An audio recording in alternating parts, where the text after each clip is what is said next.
Bueno, pues muchas gracias a las personas presentes y muchas gracias por el espacio. Bueno, como ya escucharon, gracias.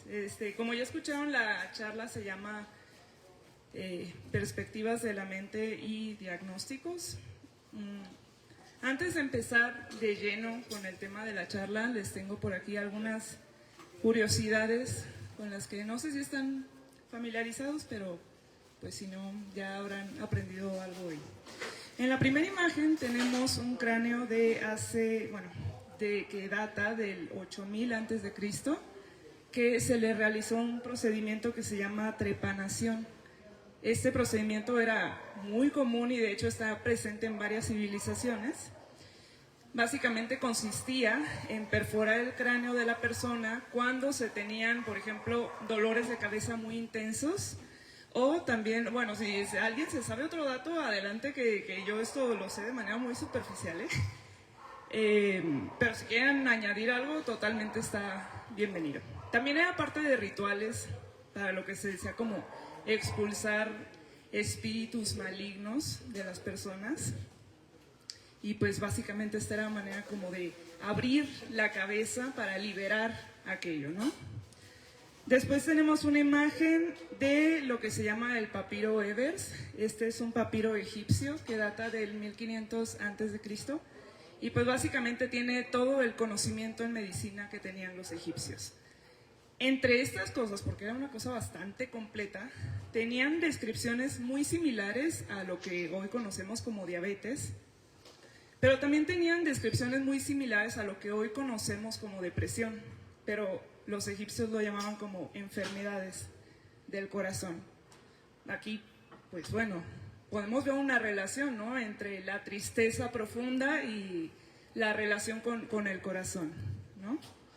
Y por último tenemos una imagen de 1930 de un procedimiento psiquiátrico muy popular, que era la terapia de shock insulínico, que básicamente pues se trataba de introducir un shot de insulina a la persona para que esto produciera convulsiones, y pues se pretendía que esto arreglara pues condiciones como la esquizofrenia o incluso la depresión.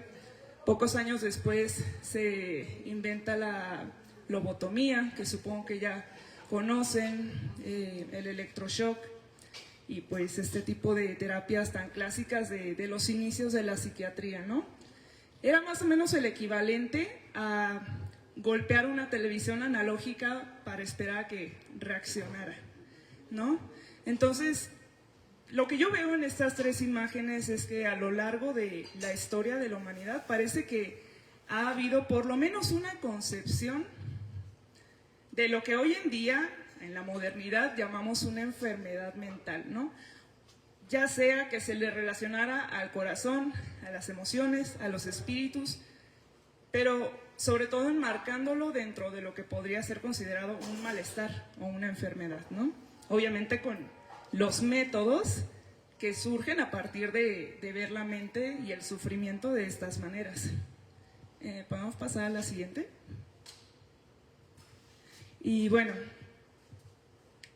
si hablamos de la humanidad, a lo mejor todavía nos queda un poco lejano el tema de pensar en la salud mental, en el padecimiento mental de la humanidad. Pues entonces pensemos en algunas figuras icónicas.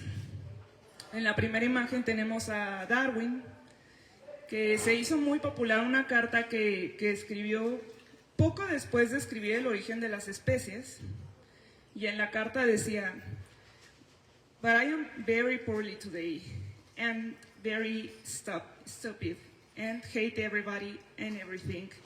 Me siento muy mal hoy y muy estúpido y odio a todos y a todo. A lo mejor uno no se esperaría que eso dijera Darwin, ¿no? Pues él escribió El origen de las especies, pero pues todos nos hemos sentido así alguna vez, ¿no? En la segunda imagen tenemos a Newton, que pues obviamente ya sabemos un montón de Newton, pero bueno, científico famosísimo, no me voy a meter mucho en eso. Bueno, este científico tan famoso, este genio, en 1662, a los 19 años, escribe una lista de 57 pecados que había cometido. Son muchos, evidentemente no los voy a leer todos, pero les digo algunos. Usar el nombre de Dios en vano, desearle la muerte a muchos, amenazar a mi padre y a mi madre Smith con quemar la casa y a ellos en ella, bueno, a ellos dentro de la casa, negar que hice algo, tener recaídas, hacer un pie en domingo en la noche. Pues bueno, y todavía faltaron muchísimos, ¿no? Sí, porque pues bueno, ya saben, domingo, día sagrado, y pues qué es eso de andar haciendo pie un domingo en la noche. Bueno, si una persona en la modernidad examinara una lista así, probablemente diría, ¿será que eso es trastorno obsesivo? ¿Será que tiene algún tipo de trastorno esquizoide? ¿Quién sabe?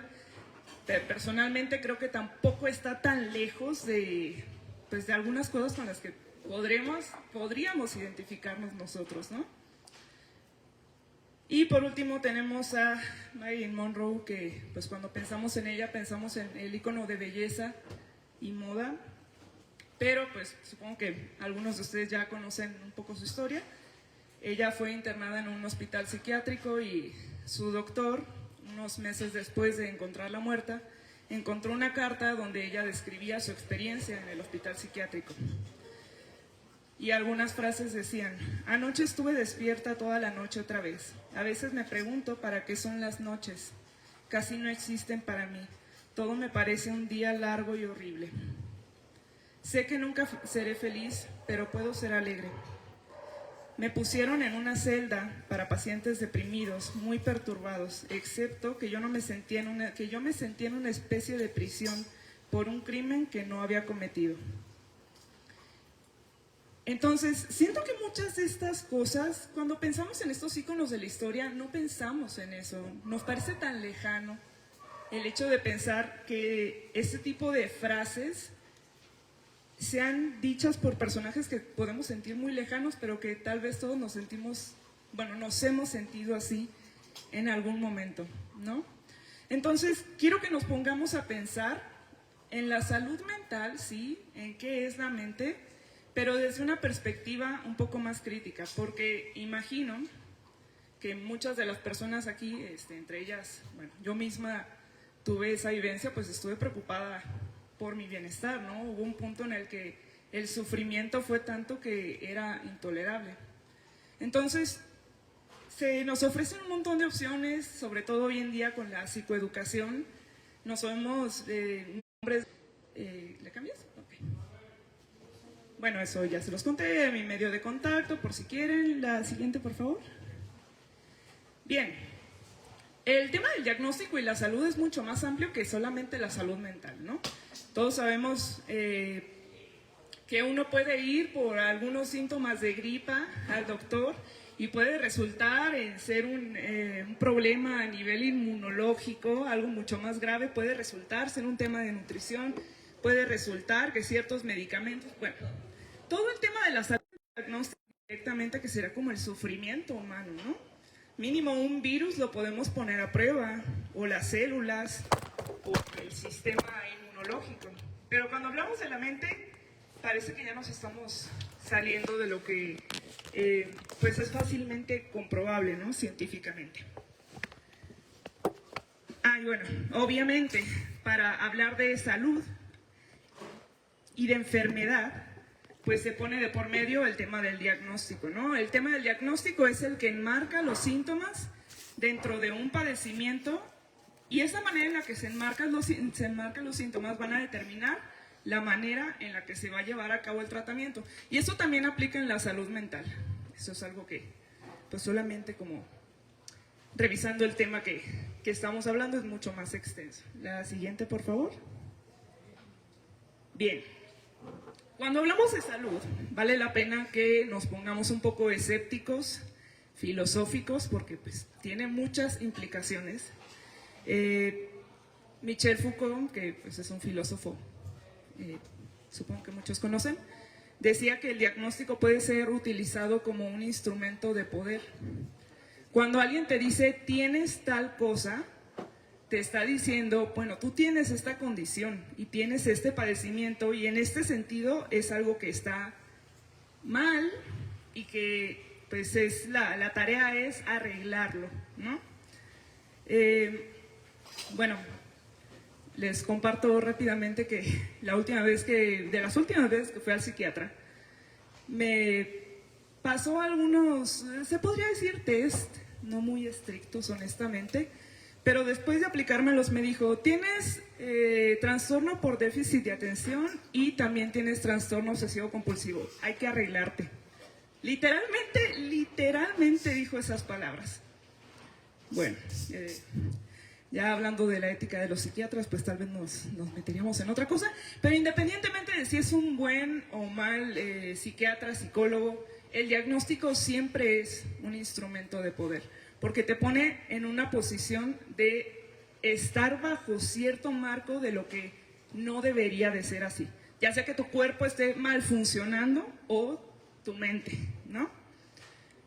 Además de esto, pues obviamente son construcciones sociales e históricas. La locura no existe por fuera del psiquiátrico. Lo que un comportamiento loco, por ejemplo, aquí hoy en día, si yo me hubiera venido desnuda, pues probablemente habrían dudado de mi salud mental, pero si estuviera no sé, en un grupo, en una comunidad en la que sea normal estar desnudo, pues eso no sería una conducta patológica, ¿no? O sea, termina siendo, por ejemplo, el loco es el que se sale de lo normal, ¿no? De qué le pasa, qué está pasando por su cabeza, que no se da cuenta que está mal, ¿no? Tenemos ahí una cita que no sé si alcanzan a leer, pero se las leo. Dice, la locura no se puede encontrar en un estado salvaje. La locura no existe sino en una sociedad. Ella no existe por fuera de las formas de la sensibilidad que la aíslan, y de las formas de repulsión que la excluyen o capturan. Además de esto, pues sumemos que la etiqueta del trastorno, del padecimiento que se tenga, pues hay que admitir que también conforma parte de la identidad, sobre todo hoy en día que tenemos tanta información de los trastornos que al final de cuentas, qué bueno que estamos informando, literalmente, e informados, pero también pues me ha tocado escuchar a muchas personas decir, pues ya sé por qué soy así, ¿no? Porque tengo déficit de atención, porque soy autista, porque esto es parte de mi identidad y me sirve para definirme dentro de eso. Entonces, evidentemente hay que tener mucho cuidado con esas etiquetas. ¿Podemos pasar a la siguiente? Bueno, como ejemplo de esto, en 1952, en el primer manual del DSM, que es el manual psiquiátrico, el top oficial de trastornos, la homosexualidad era considerada un trastorno, trastorno de la personalidad de tipo sociopática. Todavía en 1968, hasta 1974 es que esto cambia. O sea, imagínense cuántos años fue considerado un trastorno la homosexualidad. ¿Por qué? Porque se salía de la norma, ¿no? De lo esperado, de ese estándar que pone lo social. Y pues bueno, ya hablar del poder que tiene decir eso, pues ya hablar de terapias de transformación y tal, pues bueno, se pone muy oscuro. La siguiente, por favor. Bueno, entonces, ¿qué hay que conocer una vez que ya sabemos toda la responsabilidad que implica el entender lo que es un trastorno, una enfermedad, un padecimiento, patología, como sea? El hacer un diagnóstico sobre una condición mental, emocional, si quieres podemos decir así, pues les ofrezco conocer lo básico de los 3 enfoques más populares, que sería la psicología cognitiva, la psiquiatría y el psicoanálisis. No es que no haya más, y si hay aquí una persona que ya sea haya estudiado alguna de estas cosas, pues evidentemente es bienvenido su comentario, ¿no? Lo que sí es cierto es que luego las otras ramas que existen, por ejemplo de la psicología, tienden a combinar, por ejemplo, cosas del psicoanálisis o cosas de la Gestalt, y pues realmente está un poco difícil decir, voy a decirles las 3 definitivas, pues tal vez no, Pero sí creo que estos son los tres troncos principales sobre los que se está trabajando hoy en día, los tratamientos mentales. Bien, los tratamientos, bueno, hablando de lo clínico, de lo mental. La siguiente, por favor. Bien, pues vamos a empezar con psiquiatría. Por cierto, que ya les comenté que como es mi última visita al psiquiatra, pues también les comento que además de conocer esto en teoría, tengo experiencia siendo paciente en los 3 tipos de terapia, en los 3 tipos de clínica, así que bueno, eso también añade un poco de información, ¿no? Me voy a intentar limitar al objetivo, pero si ustedes tienen más curiosidad de mi experiencia, pues obviamente les puedo platicar. Bien, pues, ¿qué es la psiquiatría? Pues es una especialidad médica, bueno, tipo biomédica. Cuando una persona se hace psiquiatra, no necesita estudiar psicología, no es necesario. Primero son doctores y luego hacen la especialidad en psiquiatría. Bien, para que no empecemos a mezclar cosas. Un psiquiatra es un doctor, en primer lugar, que te va a recetar medicamentos. Si tú vas queriendo contar tus problemas y, ay, me pasó esto y siento esto, y bueno, a lo mejor puede que te escuche o a lo mejor te manda por un tubo porque pues realmente las citas con el psiquiatra son una vez al mes, una vez cada 2 meses, ver cómo el medicamento está influyendo en tu cuerpo, si te está quitando el síntoma, pero pues eso es lo que se hace con un psiquiatra. Bien, ¿en qué se basa la psiquiatría para llevar a cabo sus tratamientos? Pues en primer lugar, la hipótesis es que las enfermedades mentales tienen un sustrato principalmente biológico. Supongo que ya están más o menos familiarizados, que por ejemplo se dice que en la depresión hay una deficiencia de ciertos neurotransmisores, ciertas hormonas. Lo que hace que la psiquiatría tenga su propia postura en el estudio de la mente es que en eso se va a enfocar, pues el problema es una disfunción a nivel cerebral, ¿no? O sea, algo que se puede investigar directamente relacionado pues a lo puramente físico, ¿no? Y bueno, para hacer esto utiliza manuales como el DSM-5, bueno, no sé si es el más reciente, ya me puse a dudar, y bueno, manuales oficiales para categorizar los trastornos, pues según criterios observables, ¿no? Y además de esto, pues, ¿qué es lo que va a hacer la psiquiatría? Bueno, va a situar el problema desde el nivel, ok, el problema está aquí, hay algún tema con los neurotransmisores, con las hormonas, pues la solución es que suministrando algunas sustancias, pues eso se pueda resolver, compensar o rebajar, ¿no? Y pues eso sería la cura desde la psiquiatría. Si se pudo desaparecer el síntoma o si pudo disminuir un montón con la ayuda de los medicamentos, entonces se hizo correctamente el trabajo en la psiquiatría. ¿Le pasas a la siguiente? Para ponerlo un poco resumido, espero no sonar repetitiva, pero a mí me parece muy útil. ¿Cuál es el enfoque? Es orgánico-biológico. ¿Qué va a ser una patología para un psiquiatra? Una disfunción cerebral que genera síntomas. ¿Qué es lo que genera el síntoma? La disfunción a nivel del cerebro. ¿Cómo se diagnostica? Por los criterios del manual que ya revisamos. ¿Y qué sería la cura? Pues la eliminación, el control de los síntomas. Pues la intervención es farmacológica o institucional, ¿no? Hay ocasiones en las que hay que internar a las personas. Por ejemplo, bueno, supongo que conocen, bueno, no sé si alguien aquí se ha diagnosticado con déficit de atención y si ya ha ido al psiquiatra. ¿Alguien más? Bueno, yo también. ¿Nadie más? Ay, mira, vaya. Es caro ir al psiquiatra, la verdad, más o menos son como 1,000 pesos por sesión, los más baratos, pero sí. Bueno, lo que suelen recetar en el caso de déficit de atención es algo llamado metilfenidato, que puede variar en marcas, pero el metilfenidato es un estimulante. Entonces tú dirías, pues qué pedo, ¿por qué si la persona tiene hiperactividad, impulsividad, inatención, por qué darle un estimulante? Porque eso regula los neurotransmisores, hacen que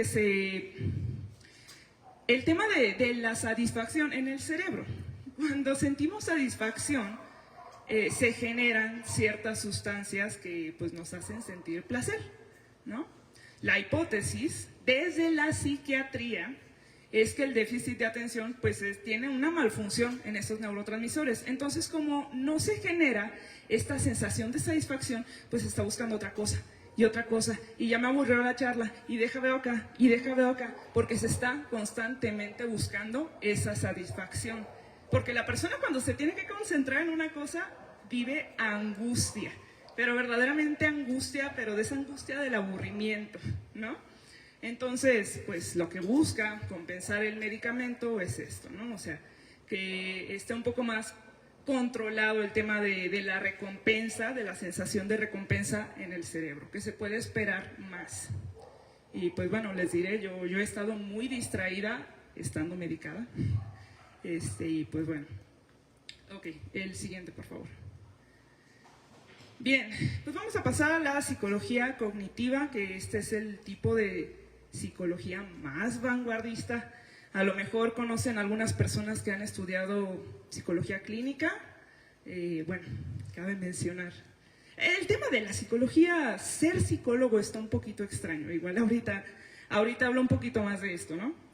Bien, entonces la psicología cognitiva va a mirar a la mente desde un enfoque científico experimental. La diferencia de la psiquiatría es que no solamente va a tomar en cuenta los procesos cerebrales, sino que también va a intentar incorporar el tema de las creencias, el conocimiento, la información guardada en el cerebro y la manera en la que ésta interactúa. ¿Bien? Combina elementos del conductismo, que se basa en la observación del comportamiento, y de la psicología cognitiva. Les decía, procesamiento mental, creencias, atención. ¿Cuál es la hipótesis de la psicología cognitiva? Que los pensamientos disfuncionales alteran la manera en la que una persona percibe, siente y actúa. Aquí las cosas se pueden poner un poquito complicadas, pero según yo se puede simplificar.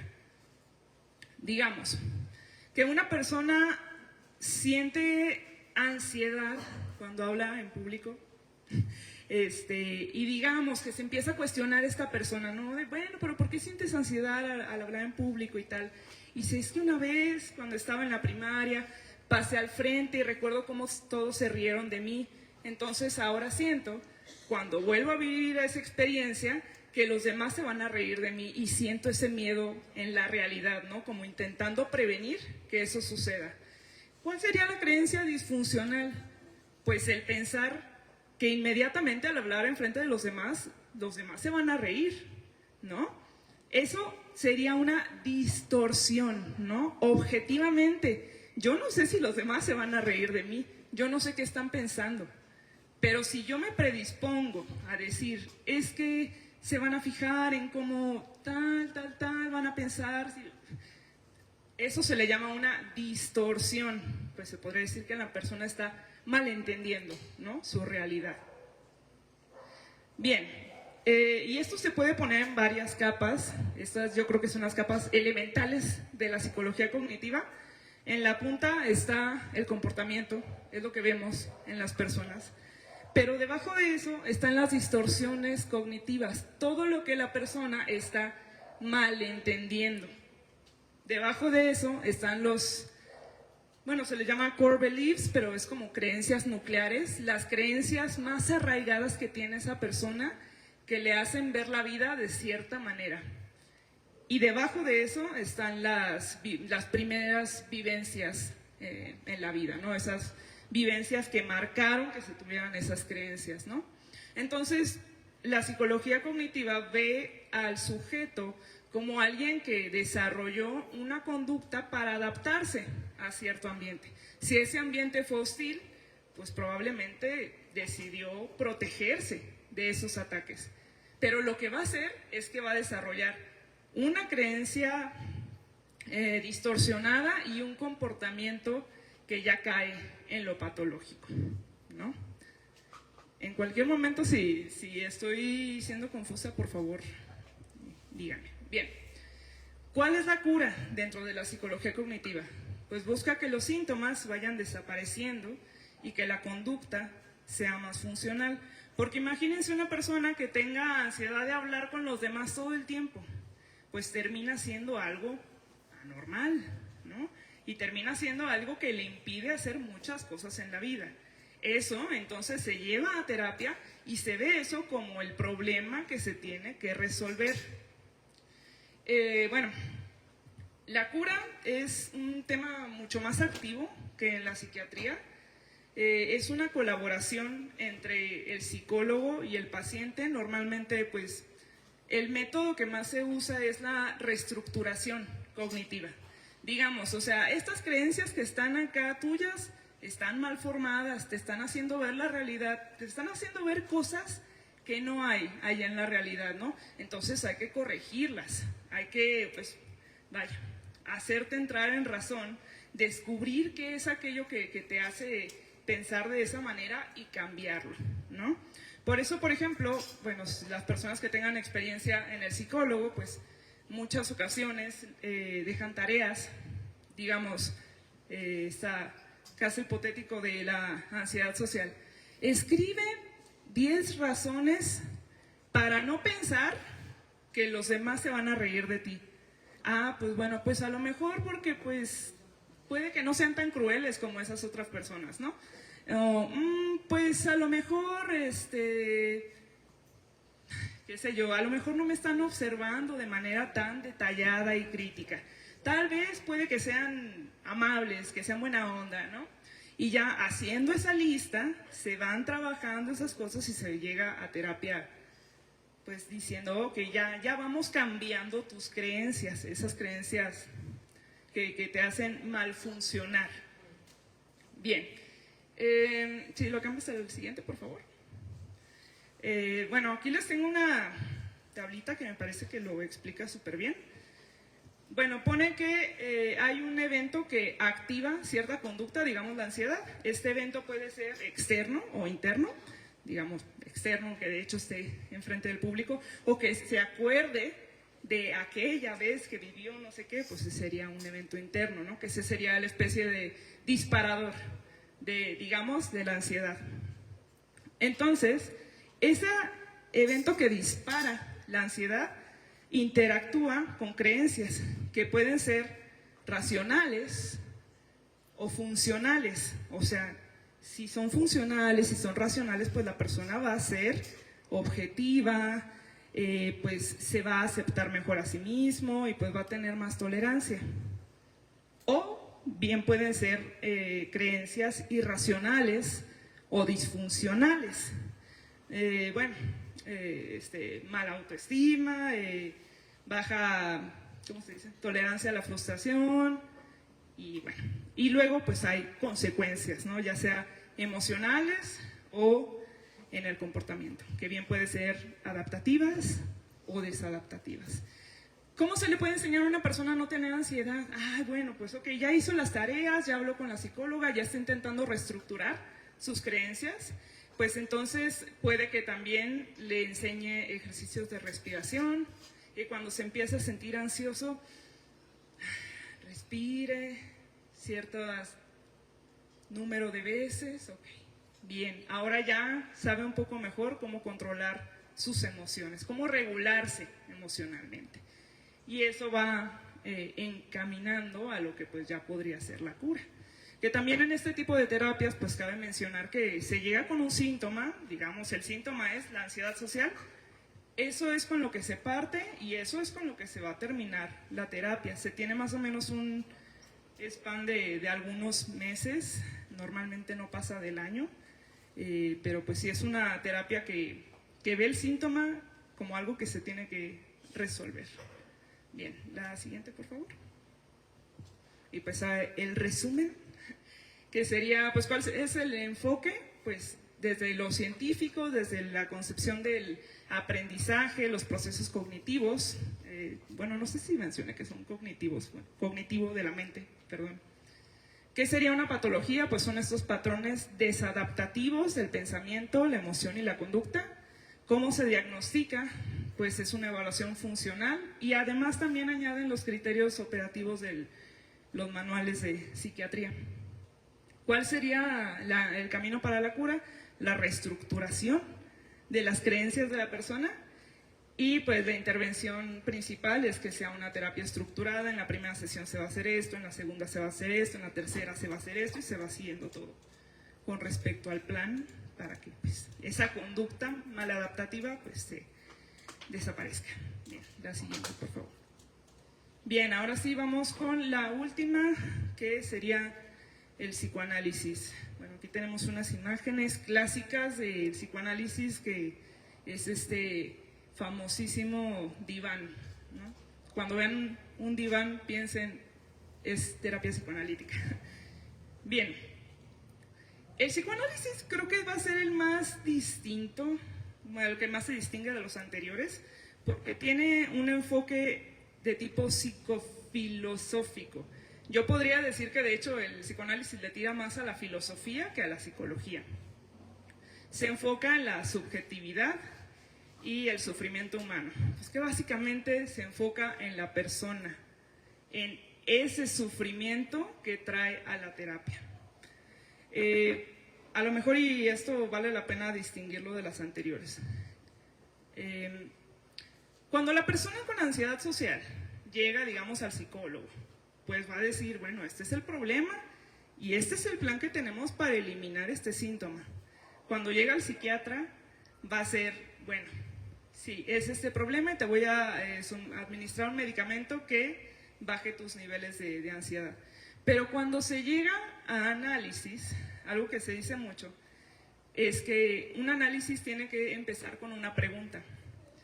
La persona que llega a análisis, digamos, con estos síntomas de ansiedad, es necesario que se haga la pregunta ¿por qué? ¿Por qué soy así? De verdad, o sea, ya estoy harto de estar sufriendo, ya estoy harto y no sé por qué hago estas cosas, no sé por qué reacciono así y necesito, o sea, ya. Pero se tiene que hacer esa pregunta. ¿Por qué? Porque con lo que se va a trabajar va a ser con la persona, con lo que esa persona diga. Sí, llegó con la ansiedad, pero realmente esa persona está sufriendo. Y el sufrimiento humano no es una patología, ¿no? O sea, ustedes pueden estar tristes, pueden enojarse, y eso es algo de la vida diaria. En eso se va a enfocar mucho más el psicoanálisis que en el hablar directamente de enfermedades. ¿Cuál va a ser la hipótesis con la que va a trabajar? Pues que la mente está dividida, que realmente hay un consciente y hay un inconsciente, no subconsciente, inconsciente. ¿Por qué? Porque, bueno, hay partes de la mente a las que podemos acceder, yo puedo decir yo soy tal, sé tal, bla, bla, bla, pero hay una parte mía que yo misma no reconozco. Hay cosas en mí que no me gusta voltear a ver y yo misma no sé de mí misma. A ver si ahorita se explica un poco mejor. Los síntomas, a diferencia de las otras terapias, no van a ser fallas, sino se van a tomar en cuenta como formaciones del inconsciente. Que en el inconsciente, en todo aquello que yo ignoro porque me parece desagradable, porque no quiero saber de eso, no quiero pensar eso, pues va a retornar de otra manera, va a retornar en el síntoma. Yo lo pensaba esto como una olla de presión, ya ven que está la válvula, que deja de salir un poco de presión para que la válvula no explote. Pues más o menos así también, nosotros somos así. Bueno, también al hablar de la persona que llega a análisis, pues no se puede reducir a una categoría como tiene tal trastorno o tal patología. De hecho, un psicoanalista nunca te va a decir, tú tienes esta cosa o tú eres tal cosa. Ni tampoco te va a decir cómo resolverlo. Lo cual, pues bueno, a algunos les puede gustar, a otros puede que no. Pero no, un psicoanalista nunca te va a dar un diagnóstico. Y bien, pues evidentemente, como no hay un diagnóstico fijo, pues tampoco hay una cura estándar. Pues cada análisis es único y tiene su lógica y tiene su duración.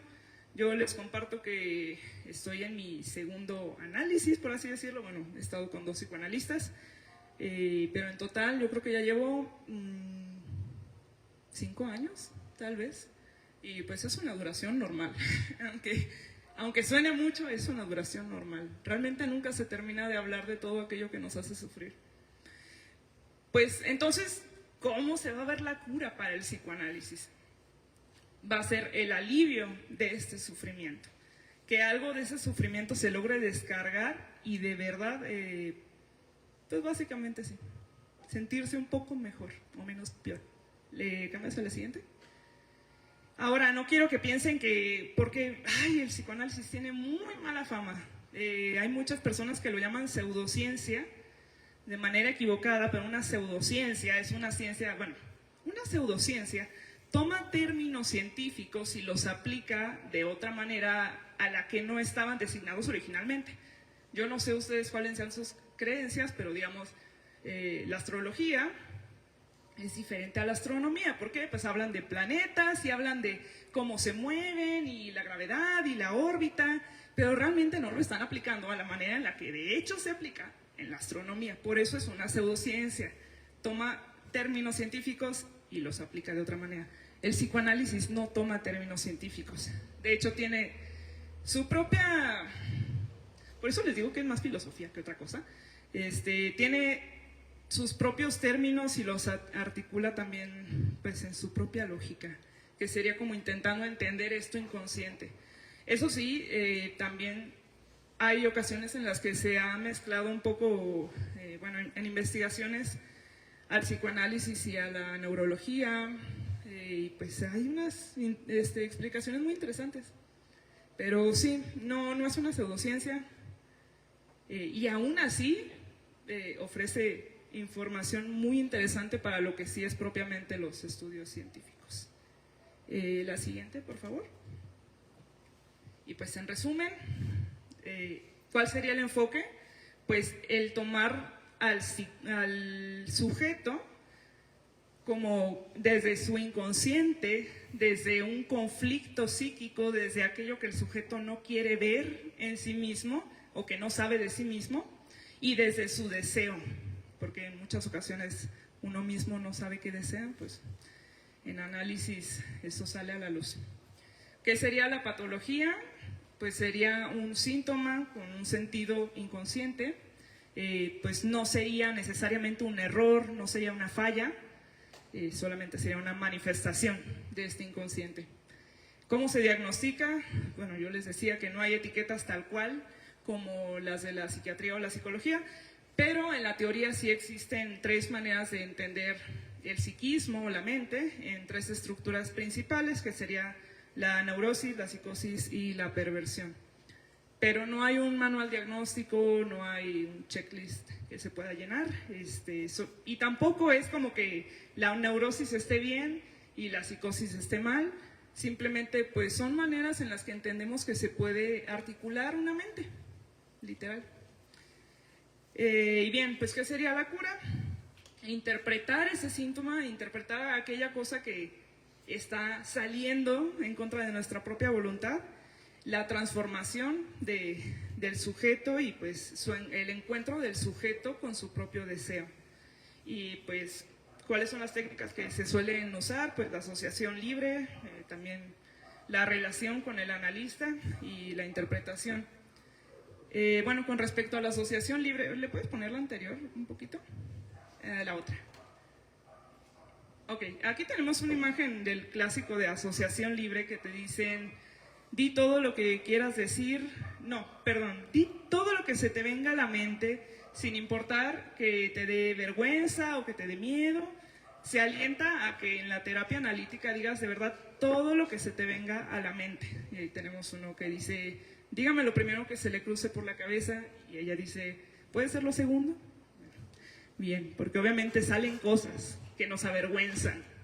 Y son esas cosas a las que se les tiene que prestar atención. Ahora sí, en la otra que estamos. Y la siguiente. Bueno, aquí hice una especie de checkpoint. Todavía no termino, quiero hacer una conclusión después de esto, pero quiero saber si alguien tiene alguna duda específica. No podemos hacer discusión al último, pero una duda aclaratoria. Bueno. Si no hay dudas, pues bueno, seguimos a la siguiente diapositiva, porque quiero que lo veamos pues aplicado a un caso. Les comparto que bueno, les di esta presentación a estudiantes de enfermería y les presenté un caso hipotético, digamos que pues se lleva una paciente, obviamente no sabemos su nombre, pero se le lleva por hacer cutting, que pues básicamente es autolesionarse. La paciente tiene 15 años y además pues se le hace una entrevista muy breve en la que se sabe que los últimos meses ha tenido un muy mal desempeño escolar, cuando pues esta persona siempre ha tenido 10, pero pues de un día para otro parece que ya no quiere ir a la escuela y además pues sus padres encuentran que se está autolesionando. Entonces, yo la pregunta que le planteaba a los enfermeros era ¿con qué enfoque creen que sea el más apropiado para tratar este caso? Y sí me gustaría saber rápidamente ustedes qué enfoque consideran más adecuado. Les recuerdo cuáles son los que revisamos, examen. Psicología cognitiva, psiquiatría y psicoanálisis. ¿Con qué especialista debería de ir esta persona?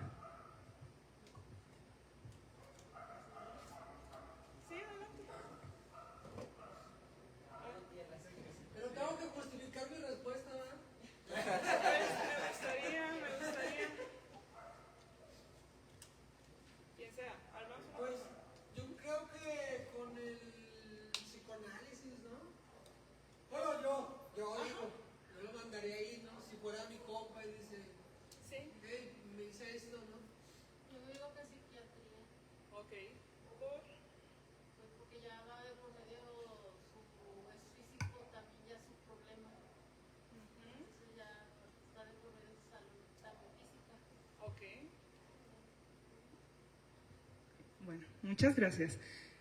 Pues se parecen mucho las... Ah, sí, adelante. Es que, bueno, no es como, ay, protesta.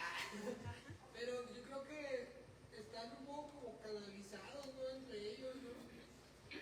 Lo ideal es tener una práctica interdisciplinaria, pero cuando le hice esa pregunta a mis estudiantes les dije, imagínense que solamente se puede escoger un especialista. Y sí se puede, puedes simplemente ir con un psicólogo y simplemente ir con un psiquiatra.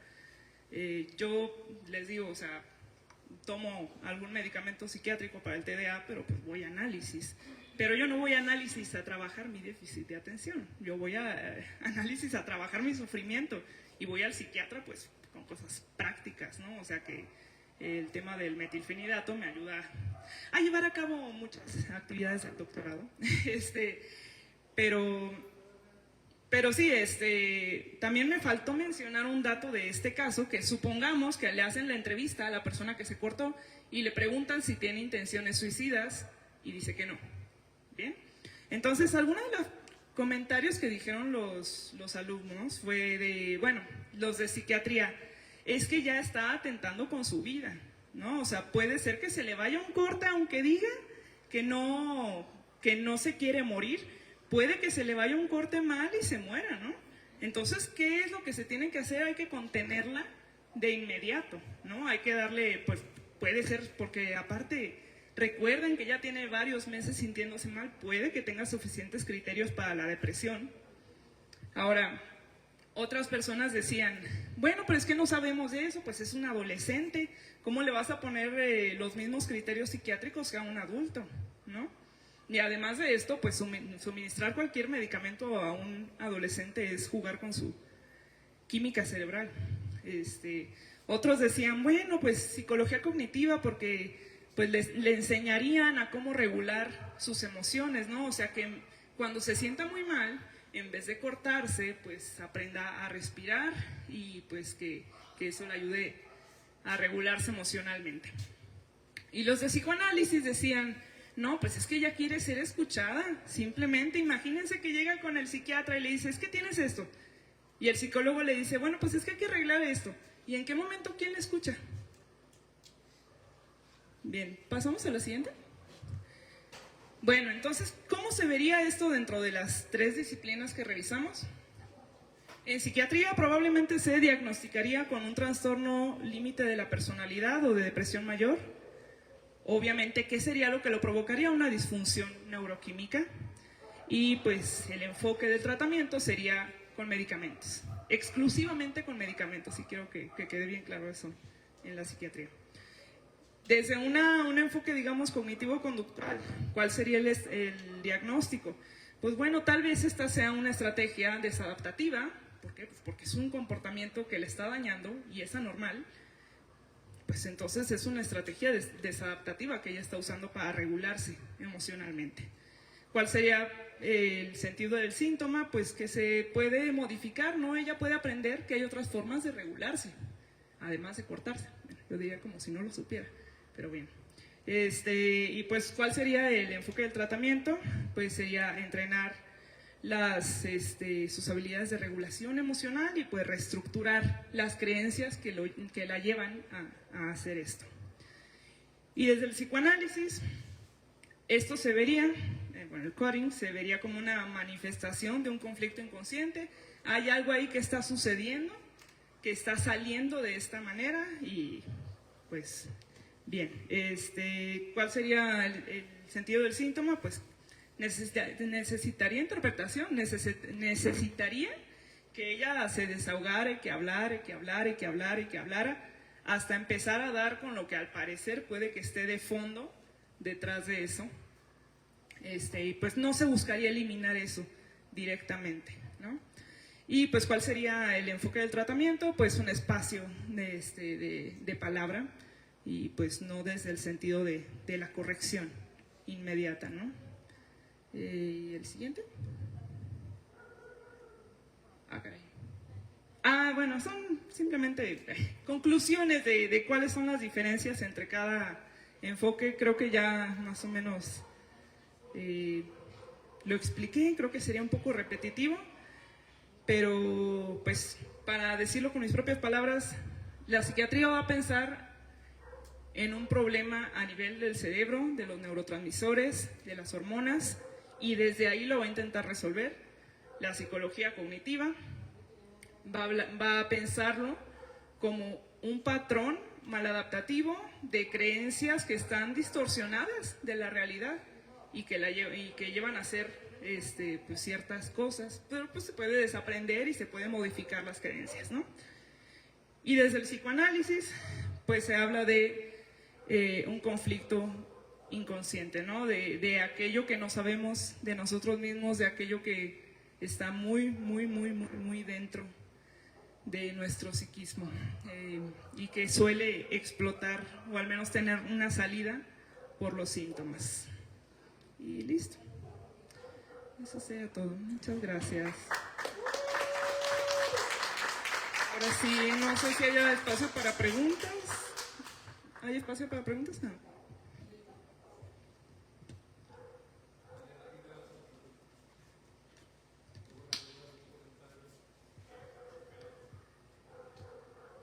¿No? Aunque sea una. Yo quiero hacer como una observación. Adelante. Es muy interesante pues la postura de cómo se relacionan las tres disciplinas distintas y cómo en una intervención hacia una persona pues sería interesante, como nos decía usted, una intervención interdisciplinaria, pero aterrizando en el mundo común, pues a quienes vendamos 300 pesos al día, se nos haría como difícil pagar una terapia de 500 pesos con un psicólogo y luego una de 1,000 pesos con un psiquiatra y luego una de 1,200 con un psicoanalista. O sea, sí es como difícil el acercamiento a este tipo de terapias, ¿no? Sí, definitivamente es complicado, o sea, obviamente es un privilegio. Lo que sí quiero aclarar en cuanto al enfoque interdisciplinario, claro que se puede ir con los 3 especialistas, pero los 3 especialistas no van a trabajar en conjunto, ¿eh? Y si, bueno, a lo mejor suponiendo que estás internado en un hospital psiquiátrico y el psiquiatra y el psicólogo tienen contacto entre ellos y están revisando el mismo caso, pues evidentemente hay comunicación, pero cualquier persona que salga y que vaya, diga, bueno, yo quiero ir con los 3, no se van a poner en contacto. Y de hecho, su manera de ver la mente y su manera de ver el problema, que era lo que estaba como intentando hacer un montón de énfasis en eso. O sea, son maneras distintas de ver el problema. Y de hecho, son incompatibles, profundamente incompatibles. Se puede hacer algún trabajo en la investigación, pero realmente no es como que se vayan a poner de acuerdo, ni aunque fueras con los tres. Digo, a menos que estuvieras internado en un lugar y aún así, o te atendería un psicólogo o un psicoanalista. Y bueno, si quieren saber pues de los precios, creo que la psicología y el psicoanálisis rondan más o menos por los mismos precios, creo que 500 pesos o algo así. Bueno, con el analista con el que yo voy me cobra 350, pero sí cabe mencionar que en el psicoanálisis no hay una tarifa fija. O sea, lo que para ti son 300 pesos no son iguales para mí. A lo mejor esos 300 pesos te cuestan mucho más pagarlos a ti que a mí. Entonces, eso es algo que también se negocia en análisis, porque el dinero no nada más, bueno, si estás pagando un servicio, pero tiene algo de simbólico, ¿no? Esa cosa que tú pagas, pues te tiene que costar lo suficiente como para decir, pues no voy a ir a hacerme menso, y ni siquiera hablar de lo que siento o de lo que me avergüenza o tal, ¿no? O sea, tiene que ser algo significativo para ti, pero que también lo puedas sostener. Entonces, eso sí me agrada, que el análisis tome en cuenta la parte simbólica del dinero y del pago, o sea, el costo. Y yo diría que de hecho el dinero es lo menos costoso del psicoanálisis. Se habla del costo narcisista, que son esos golpes al ego y ese sufrimiento que se atraviesa durante el proceso de análisis. Yo creo que eso es lo que más cuesta, realmente hacerle frente al inconsciente. Pero pues sí, se trata de encontrar lugares, y pues si alguien quiere, evidentemente pues les puedo recomendar, bueno, de psiquiatras, y creo que no conozco ninguno bueno, a pesar de que ya he ido con 2, pero psicólogos y psicoanalistas sí les puedo recomendar. Y pues obviamente también personas que van empezando van a tener pues más accesibilidad, y de por sí ya un psicoanalista va a ser más accesible que los demás, solamente por el tema de lo simbólico del pago. Bien, ¿ya nadie más? Okay. Bueno.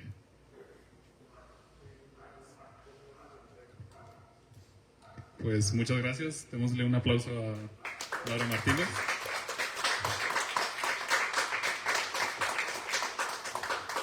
Y pues como parte de los obsequios que nosotros damos a las personas que se animan a pararse enfrente y exponer sobre pues, temas muy de interés y que son muy necesarios, creo. Varios enfoques de la psicología, no creo que muchos entendieran, yo incluido, no entendía como por qué se separaban tanto, ¿no? Y pues damos primero las libretitas y un pinecito y unos cerillos de colección que teníamos por ahí. Y este año estamos dando ahora sí un reconocimiento más en papel, que dice: por su participación en el Festival Cultural Rivera 53, sumando su voz, su creatividad y su trabajo a la resistencia histórica que mantiene vivos nuestros mercados y espacios públicos. Su presencia es testimonio de que la cultura y el arte son también formas de dignidad, memoria y defensa de lo común. Gracias por caminar con nosotros en esta celebración comunitaria. Muchas gracias. Muchas gracias.